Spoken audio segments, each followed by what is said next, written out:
Irmãos e irmãs, vocês devem entender que Deus está chamando a nossa atenção antes que seja tarde demais. Então a minha pergunta esta noite é: que evento acontece na Terra para revelar o fato de que o julgamento passou dos mortos para os vivos? Você vai descobrir que é por isso que quando a lei dominical nacional for aprovada na Terra, você irá descobrir que será tarde demais para os adventistas do sétimo dia para se prepararem. Nós vamos mostrar a vocês. Agora, meus irmãos e minhas irmãs, como vocês sabem, a Bíblia nos diz que podemos saber quando o julgamento será aprovado, sim ou não? Sim.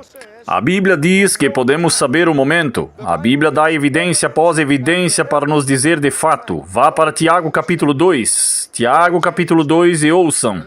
Observem por um momento como podemos saber quais são os eventos que cercam o julgamento dos vivos. Vá para Tiago 2.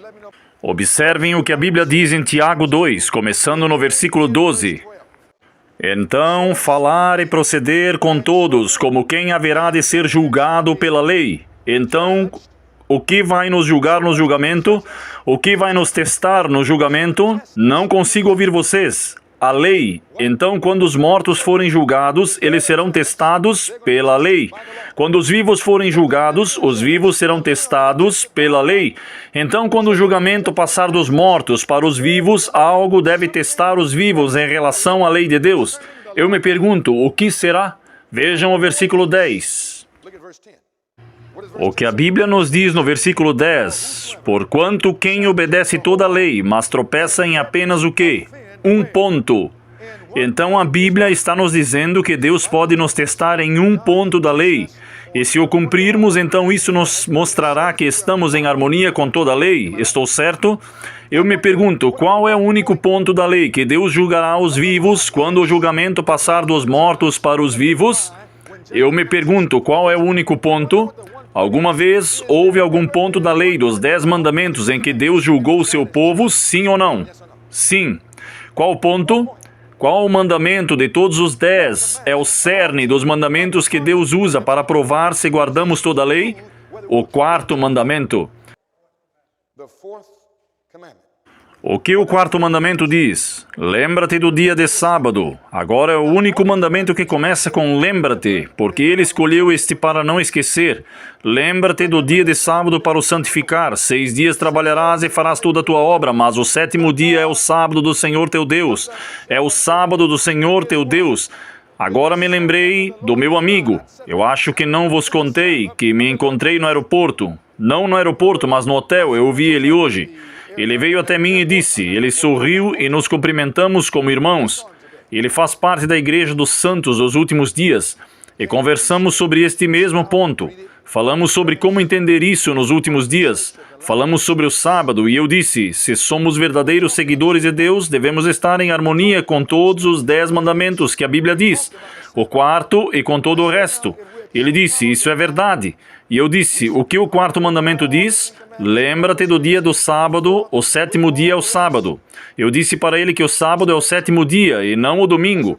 O 7º dia é o sábado e o domingo é o 1º dia da semana. Todo cristão vai te dizer. Agora ele começou a ficar confuso quando eu falei sobre este ponto. E ele disse que desde o início, ele disse que o dia em que Jesus ressuscitou da sepultura, ele disse foi no domingo. E eu disse no 1º dia da semana. Então você mostra a eles o 7º dia, que é o sábado, e eles se esquecem disso. Agora, meus irmãos e minhas irmãs, quando voltei e mostrei isso a ele, eu disse, olhe, cada um de nós pode ser filho de Deus. Se amamos a Deus, não importa qual seja a nossa igreja, temos que seguir a Jesus, mais do que uma igreja, mais do que uma tradição. E então eu disse a ele, para me trazer o texto, porque ele disse que eu acho que está na Bíblia. E eu disse, então me traga o texto, você é um missionário, você deve saber disso. Traga o texto para mim, me mostra que o domingo é o sábado. E hoje eu ouvi, adivinhem o que ele me disse? Ele disse, não consegui encontrar o texto ontem à noite, você pode me dar outro dia? E eu falei, eu te darei 1000 dias e você não conseguirá encontrar. Meus irmãos e irmãs, por quê? Porque não está na Bíblia. Vocês sabem, normalmente, quando vamos ao redor do mundo, normalmente ofereço às pessoas $10.000 para quem encontrar o texto que diz que o domingo é sábado. $10.000 para qualquer pessoa que me mostrar pela Bíblia que Deus mudou o dia de culto de sábado para o domingo. que Deus mudou do primeiro dia para o sétimo dia, o primeiro dia. Eu não tenho esse dinheiro na minha conta bancária, mas não tenho medo. Vocês sabem por quê? Porque não está na Bíblia. Agora, meus irmãos e minhas irmãs, então quando eu disse ao homem, ele me disse que voltará, e eu disse, tudo bem, estarei aqui pela graça de Deus e estudaremos mais um pouco.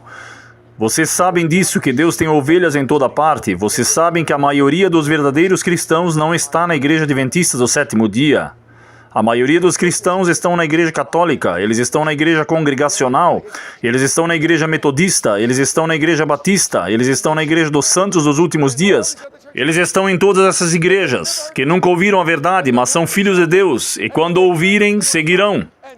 E a maneira como você sabe que quem é um homem, se ele é um verdadeiro filho de Deus, não é por denominação religiosa ou afiliação à igreja. Deus conhece seus filhos porque tudo o que o mestre diz, tudo o que o pastor diz, qualquer que seja a voz de Jesus, diz que eles dizem, sim, Senhor, eu o seguirei.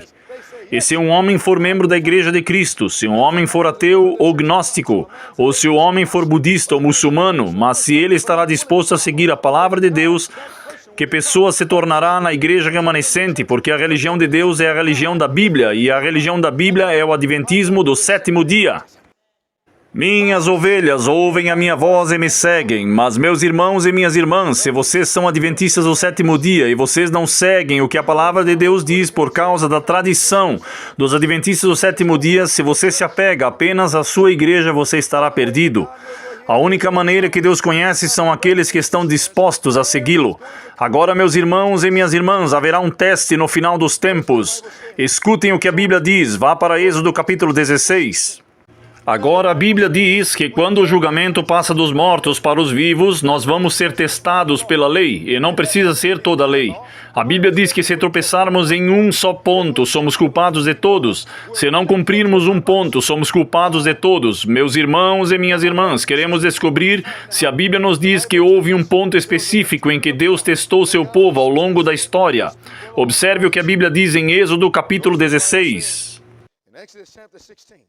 Êxodo 16, começando no versículo 4. Observem o que a Bíblia diz em Êxodo 16, versículo 4. Vamos ler isso juntos, o que a Bíblia diz. Então Deus disse a Moisés, eis que farei descer pão do céu. Sairá o povo e escolherá a porção. Por quantos dias? Todos os dias. Mas vocês irão descobrir que foram todos os dias, exceto um dia determinado. Porque Deus fez aquele pão cair do céu? Porque Deus fez isso? Olhe para a última linha.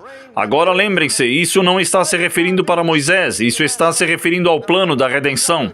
Agora observem, e diz, a fim de que eu ponha. Qual é a próxima palavra? Agora vocês sabem o que a palavra provar significa? Alguém sabe o que a palavra prova significa? O que a palavra prova significa? Testar. Então ele diz, eu quero sondar, eu quero testar, quero ver quem são aqueles que vão guardar os mandamentos de Deus. E a Bíblia diz, a fim de que eu ponha à prova para ver se eles farão o quê? Não consigo ouvir vocês. E diz, para que eu possa provar, para ver se andam ou não na minha lei. Em outras palavras, ele vai testá-los se eles vão guardar sua lei ou o quê? Ou não. Agora, meus irmãos e irmãs, como ele os testou sobre como eles guardariam a lei, qual foi o seu teste? Vejam o que a Bíblia diz no versículo 23, Êxodo 16, versículo 23.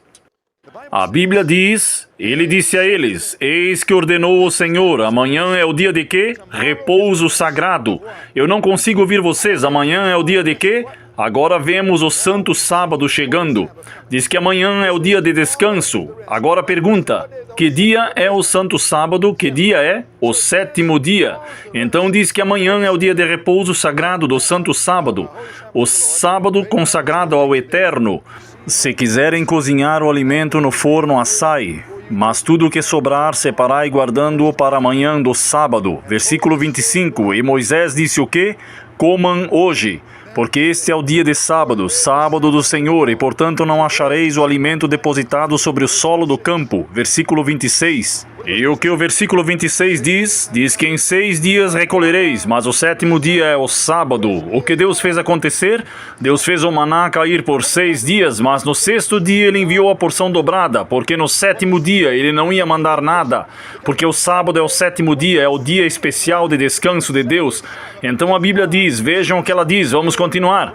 Diz que no sábado não encontrarão nada. Versículo 27. Mesmo assim, no 7º dia, saíram alguns do povo para colhê-lo, porém, de fato não acharam. Então o Senhor disse a Moisés, até quando recusareis obedecer aos meus mandamentos e minhas leis? Pergunta, qual foi o teste? Se eles iriam guardar toda a lei ou não. Deus usou um ponto. Qual foi o ponto? Qual foi o ponto? Digam-me. O sábado. Quero lhes fazer uma pergunta. Alguém pode dizer, mas isso foi para Israel? Isso é o Antigo Testamento? Esses foram os filhos de Israel no Antigo Testamento. Foi assim que ele os testou. Foi assim que ele os provou. Mas o que o Novo Testamento diz? Vamos lá para 1 Coríntios 10. Vocês sabem o que a Bíblia diz no Novo Testamento, que esse teste que Deus colocou sobre eles foi um sinal para os últimos dias. Vejam 1 Coríntios capítulo 10. A Bíblia fala sobre a peregrinação dos filhos de Israel através do deserto em 1 Coríntios 10, versículo 2. A Bíblia diz, e todos nós somos batizados em Moisés, na nuvem e onde mais? No mar. Vejam 1 Coríntios 10, versículo 6. O que o versículo 6 diz? Agora esses fatos ocorreram como exemplo para nós, a fim de que soubéssemos o que é ruim como eles fizeram. Quem eram esses que cobiçaram? Os filhos de quem? De Israel. Mas agora vejam o versículo 11. Agora qual é a próxima palavra? Não algumas dessas coisas, mas quantas? Todas. Isso inclui o teste para os homens, sim ou não? Sim. E diz, agora todas essas coisas aconteceram com eles para, me deem outro nome, exemplos e tipos, sombras, exemplos. E foi escrito como advertência para nós sobre quem? Não é o começo do mundo, mas o fim dos tempos. Então, irmãos e irmãs, no final dos tempos, quando o julgamento passar do início do dia da expiação até o final do dia da expiação, o que será o teste da lei que mostra que o julgamento passou dos mortos para os vivos? A aprovação de um decreto. Que decreto? Falem comigo. O decreto dominical, quando a lei dominical nacional for aplicada na terra, isso é um sinal de que o julgamento passou dos mortos para os vivos. Do quê? Dos mortos para os vivos. O julgamento não foi aprovado em relação aos vivos ainda, sim ou não? Não, ainda. Agora, meus irmãos e irmãs, isso significa que em 2023, Deus ainda está julgando quem? Os mortos.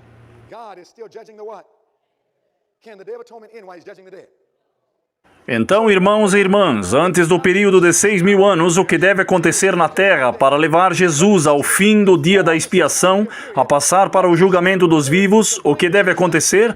Deve haver uma aprovação de um decreto nacional da lei dominical que julgará o povo de Deus, que testará o povo de Deus, que fechará a porta da graça para o povo de Deus. Agora, vocês sabem o que a palavra provação significa?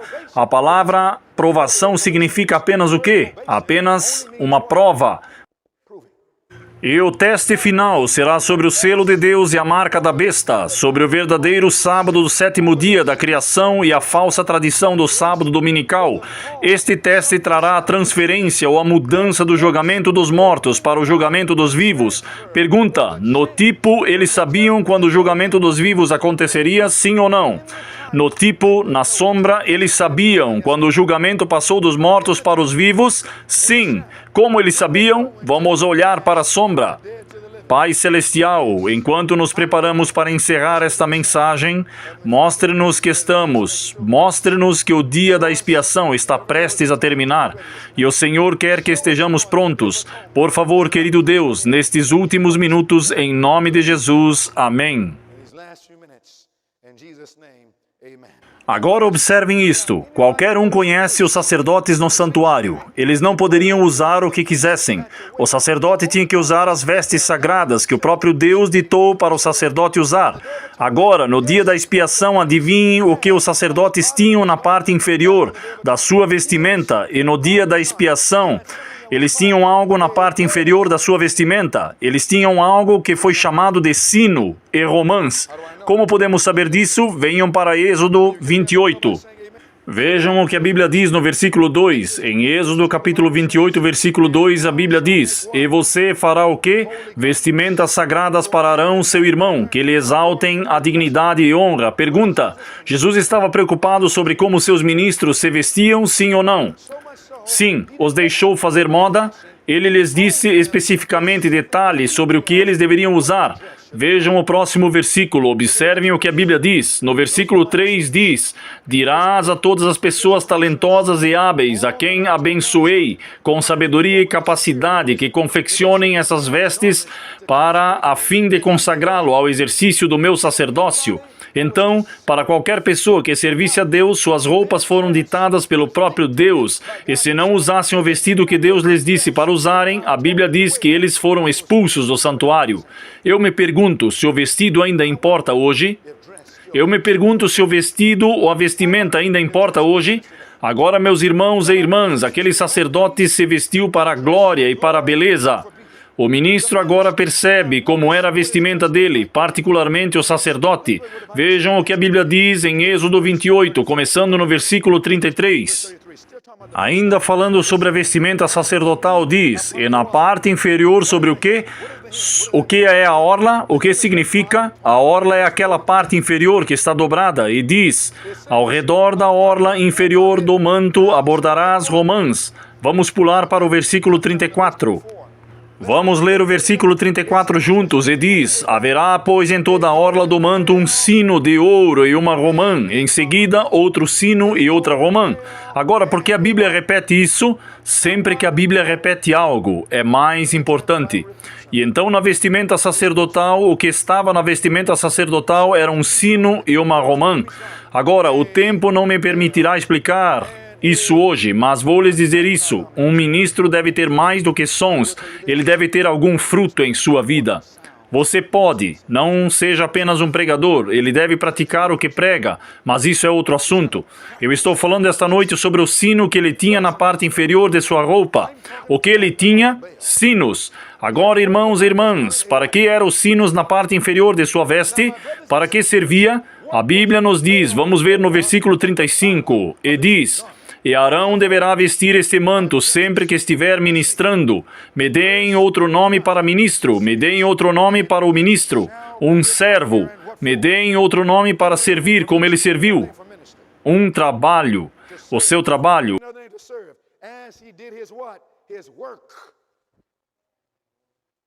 Então o ministro trabalhava enquanto ele ministrava.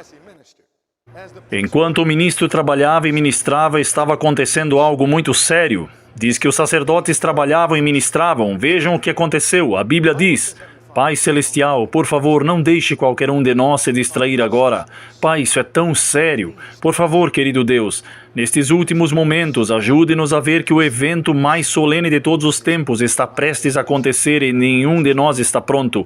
Nem pastores, nem presbíteros, nem membros, nem pessoas, nem até mesmo eu falando, Senhor. Preciso de Jesus, por favor, querido Deus. Humilhamo-nos para que possamos ouvi-lo antes que seja tarde demais. Em nome de Jesus. Amém. Vou lhes dizer uma coisa. Como podemos ir à igreja e ser tão descuidados? Não me importo com quem nós estamos. Jesus está vindo. A porta da graça está para se fechar. Vocês viram esta noite que o diabo não está brincando. Vocês pensaram que o diabo simplesmente apagou a luz sem motivo? Ele pensou que isso iria parar a reunião. Isso interrompeu a reunião? Não. Ele pensou que estava reinando e que ia parar a reunião? Não. O diabo fará de tudo para tentar te impedir de ouvir esta mensagem e entender esta mensagem e se preparar. Ele sabe e entende que o tempo está se esgotando, sua própria existência está em jogo, sua cabeça está prestes a ser esmagada e todo o seu plano é impedir que Jesus venha neste lugar tão sagrado. Mas, irmãos e irmãs, a Bíblia diz que quando aquele sacerdote tinha o sino em sua vestimenta, isso significava algo. Em Êxodo 28, 35, versículo 35 diz: Arão deverá vestir esse manto sempre que estiver ministrando, o som do sino será ouvido. Então o sino permitiu que seu som fosse o quê? Ouvido.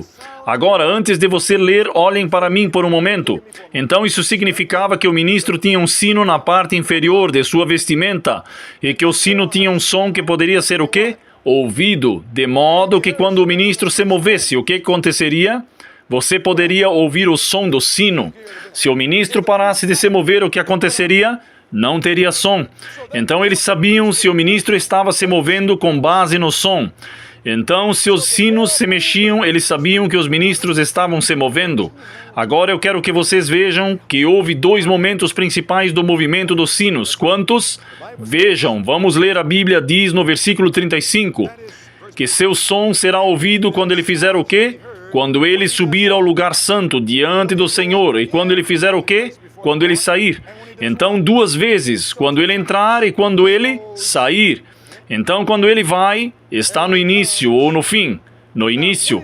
Então, o som é ouvido quando ele começa o dia da expiação. E um som é ouvido quando ele está se preparando para o quê? Para o fim da expiação.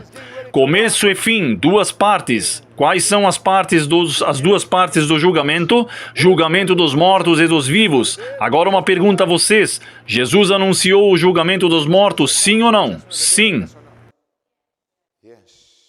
Quem anunciou o julgamento dos mortos? Vocês sabem como nós o chamamos? De adventistas. Vocês já ouviram falar de William Miller? Ele era um fazendeiro, ele era um batista. Vocês já ouviram falar de Joseph Bates? Vocês já ouviram falar de Tiago White? Ele era metodista. Vocês já ouviram falar da irmã Ellen Harmon?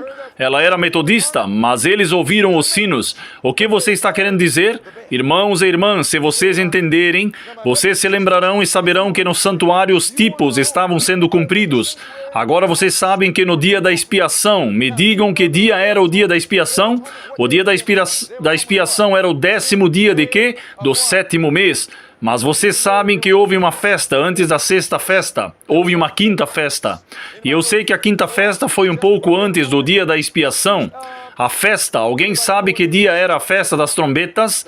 A festa das trombetas era no 1º dia do 7º mês, que está em Levítico 23, seu dever de casa. Quantos dias eram antes do dia da expiação? 10. Agora é por isso que os 10 dias de oração foram significativos. 10 dias para Jesus é sempre um tempo de preparação. Vocês se lembram que Jesus ficou na terra depois de sua ressurreição por 40 dias? Mas o Pentecostes veio 50 dias depois. Então, depois dos 40 dias que ele subiu, quantos dias eles tinham? 10. 10 dias para se preparar para o derramamento do Espírito Santo. Então, meus irmãos e irmãs, 10 dias. Mas na profecia bíblica, um dia é um ano. Então, meus irmãos e irmãs, que dia foi o dia da expiação? 1844. Então, 10 dias ou 10 anos antes do dia da expiação, a festa das trombetas deveria começar. O que dá 10 anos antes de 1844? 1834, algo aconteceu. Em novembro de 1833, as estrelas fizeram o quê? Caíram. E quando as estrelas caíram, esse foi um dos sinais dos últimos dias. Em que ano as estrelas caíram? 1834. Agora lembrem-se que esses tipos devem ser cumpridos no momento apontado da sombra. Então, meus irmãos e irmãs, 1833, as estrelas caíram. William Miller estudou isso por 2 anos, desde 1831. Ele viu e disse que esse foi o último dos sinais antes de vermos os céus se abrirem. E então ele começou a pregar. E todos começaram a aceitar a sua pregação de Daniel e Apocalipse, embora fossem de igrejas diferentes. Eram batistas, eram congregacionistas, eram metodistas e outros cristãos. Mas irmãos e irmãs, alguns deles nem iam à igreja. Mas quando aceitaram a mensagem, passaram a ser chamados de adventistas. E o que significa adventista? O que significa a palavra adventista? Adventista é uma palavra latina que significa apenas, adivinhe o quê? Que significa a vinda do Senhor. E o que? Então o primeiro advento, a primeira vinda de Cristo. Então um adventista é aquele que crê na segunda vinda de Cristo. Vocês sabiam que toda igreja cristã deveria ser adventista? Vejam, nossa religião é apenas uma religião da Bíblia. Agora, meus irmãos e irmãs, os adventistas vieram em cena em 1834, na hora certa, apontado no serviço do santuário. Assim como Jesus foi apontado no 14º dia do 1º mês de 31 DC, o Cordeiro Pascal Jesus, o Messias, apontou. O mesmo santuário aponta a igreja adventista. Que outra igreja entrou em cena em 1834? Pregando sobre isso? Nenhuma outra igreja no mundo. Você pode estudar na história e descobrir isso. Agora, meus irmãos irmãos e irmãs, quando eles começaram a pregar, vocês sabem, na festa das trombetas, o que eles fizeram? Eles pregaram as trombetas e tocaram e disseram que em apenas 10 dias, o dia da expiação estava chegando. Mas o final típico, eles disseram que não era uma trombeta literal. Era uma trombeta antitípica. Vocês sabem o que a Bíblia diz em Isaías 58, versículo 1? Lá diz, levante a sua voz como uma trombeta. Então, meus irmãos e irmãs, eles cumpriram a festa típica das trombetas, levantando suas vozes, proclamando que em 10 anos aconteceria a vinda de Cristo. Isto aconteceu historicamente, sim ou não? Jesus veio? Sim, ele veio. Não veio à terra, embora Jesus tenha vindo ao ancião de dias. Ele veio ao lugar santíssimo. Jesus mudou-se do lugar santo para onde? Para o lugar santíssimo. Os sinos tocaram o suficiente, ouviram o sacerdote entrar, mas isso foi o começo do dia da expiação. Mas irmãos e irmãs, o dia da expiação tem que chegar ao fim.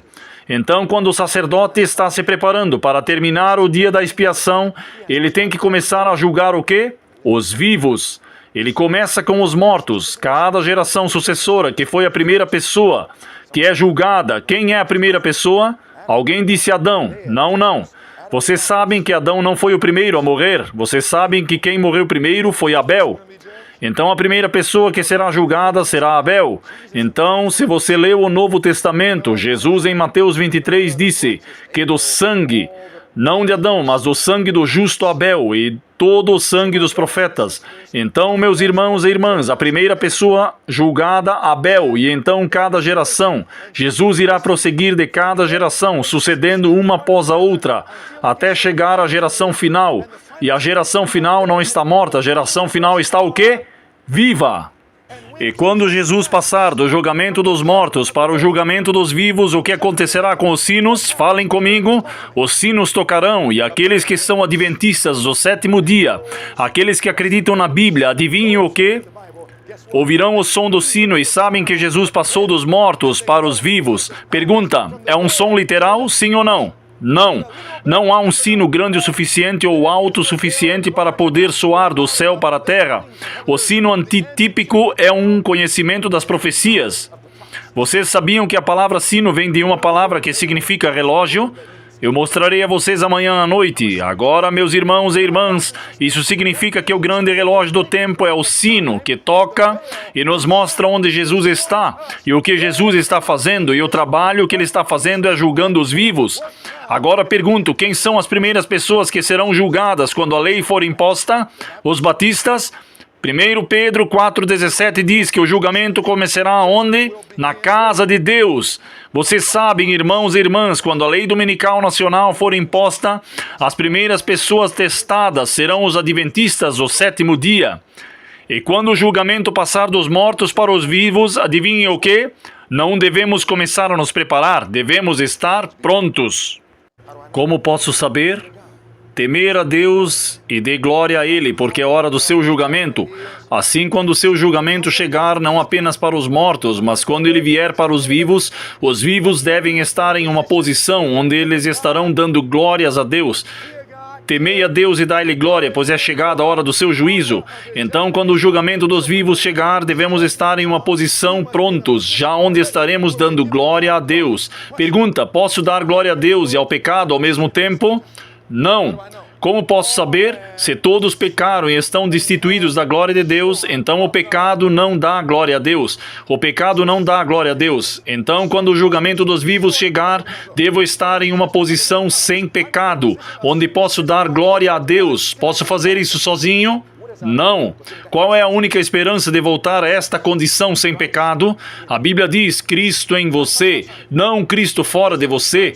Ela diz que Cristo está batendo na porta de seus corações. Diz que Cristo deve estar aonde? Em nós, que é a esperança da glória. A única esperança de glorificar a Deus é ser trazido de volta do pecado. Unicamente precisamos de Jesus. Mas adivinhem o que leva a ter Jesus? Isso requer tempo. Vocês estão dispostos a dar-lhe tempo, sim ou não? Há 3 coisas que devem acontecer. Quantas coisas? 3 coisas. É um novo conjunto de 3. Deus faz coisas em 3. As divindades são 3. 3 coisas. Qual é a primeira? Acordar. Qual é a segunda? Limpeza. Qual é a terceira? Levante-se, então conheceremos a Deus. Nós devemos acordar. Agora vocês sabem a hora. Vocês entendem o que fazer? Você sente sua necessidade? Você acordou. Você diz, Senhor, eu preciso de Jesus. O que você deve fazer quando acordar? Quando acordar, a próxima coisa a fazer é ir ao lugar santo e fazer o que está começando, começar a limpar. Senhor, o que há na minha vida que precisa sair? Limpá-lo. Esse trabalho começa no lugar santo, mas termina no lugar santíssimo, na purificação do santuário no dia da expiação. Deus sendo uma pessoa que limpa tudo o que precisa se destacar ou sair de nossa vida, que não está em harmonia com a palavra. Você sabe que há algumas músicas que precisam ser limpas, há alguns DVDs na sua casa que precisam ser limpos esta noite. Músicas, lixos, CDs, roupas, comida. Há algumas mudanças que precisam ser feitas assim que acordarmos.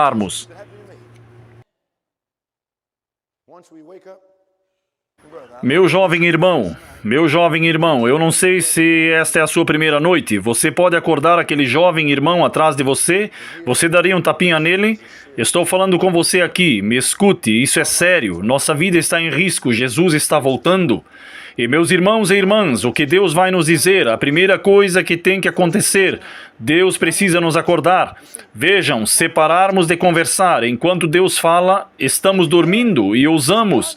Deus precisa de ministros que vão nos ajudar a entender isso. Isso não é uma brincadeira, isso é real. Se você está na rua, o homem da rua vai dizer com quem você está falando. Você sabe que na igreja de Deus, Deus precisa de ministros que não sejam covardes, que nos mostrem que Deus quer nos salvar, mas primeiro precisamos acordar. Depois Ele precisa nos limpar, então adivinhem o quê? Ele pode nos levantar. Meus irmãos e irmãs, eu quero acordar. O que vocês dizem? Mas o primeiro trabalho de acordar, nenhum de nós pode fazer por nós mesmos. Somente Jesus pode fazer isso. É um trabalho que acontece em mim mesmo do lado de fora. É um trabalho que acontece aonde? No coração. Deveríamos estar orando esta noite. Senhor, dê-me um novo coração. Porque podemos fazer todas as mudanças do lado de fora. E limpo tudo para cima. Mas nossos corações não estão limpos. Estaremos prontos para resistir. A Bíblia diz, quem resistirá? Aqueles que têm mãos limpas e coração limpo. Eu quero um novo coração. O que vocês dizem? Eu vou lhes dizer uma coisa. A razão pela qual o diabo nos ataca é porque ele tem medo do que pode acontecer nesta ilha. A razão pela qual o diabo vai atacar um jovem é porque ele entende o poder dos jovens. Eu acredito que Deus tem um jovem aqui hoje que está disposto e Deus tem um trabalho especial para você. Eu acredito que Deus quer trabalhar em você. Quando tivermos alguns jovens que estarão dispostos a defender Jesus, o diabo tem medo disso.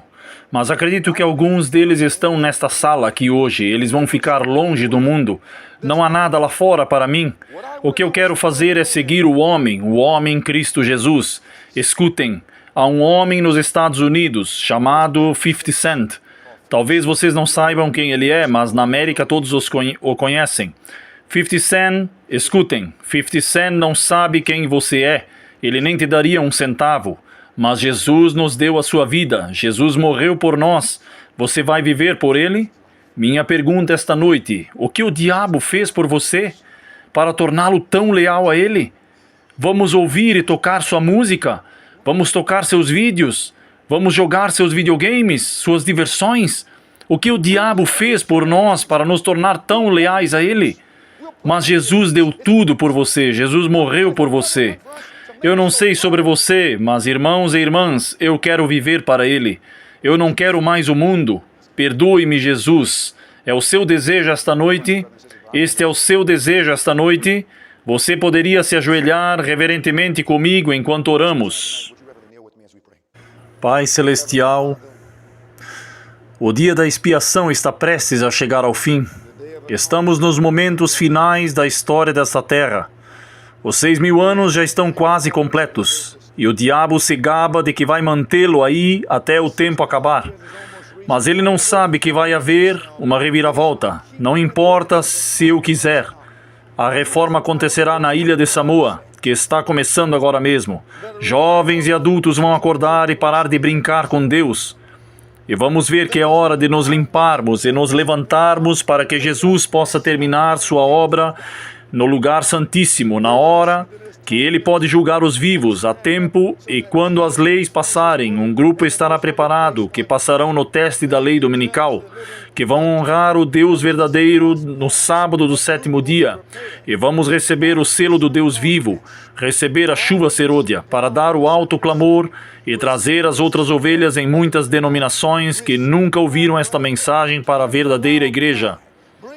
Todos os que já nomearam o nome de Cristo, então podem se levantar.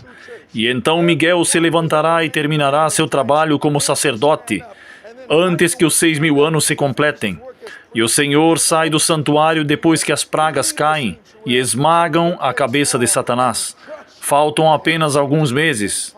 Estamos aqui, por favor, querido Deus. Se alguma vez houve um momento para acordar, este tempo é agora. Por favor, mostre-nos, Senhor, para pararmos de brincar com Jesus. Há pessoas hoje aqui, Senhor, dizendo: quero Deus, quero parar de jogar. Estive distraído, mas não mais esta noite. Fui um tolo, mas não mais esta noite. Esta noite quero me levantar por Deus e eu não me importo com o que os outros jovens estão fazendo. Vou me levantar por Jesus. Não terei vergonha do Evangelho de Cristo. Na verdade, há alguém aqui esta noite, algum jovem esta noite que será corajoso o suficiente para dizer: querido Deus, eu o seguirei, Jesus. Eu quero ver se há alguns que são covardes ou algumas pessoas que não têm medo. Eu quero ver o verdadeiro samoano com espírito guerreiro. Se há algum jovem disposto a defender Jesus, um jovem por Cristo, eu quero apenas que levante sua mão e diga: eu vou me levantar por Jesus. Pai Celestial, o Senhor está vendo aqueles que estão de pé.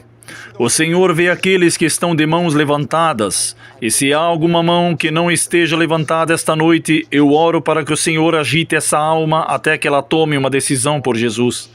Pai, muito em breve muitos irão querer conhecê-lo, mas será tarde demais.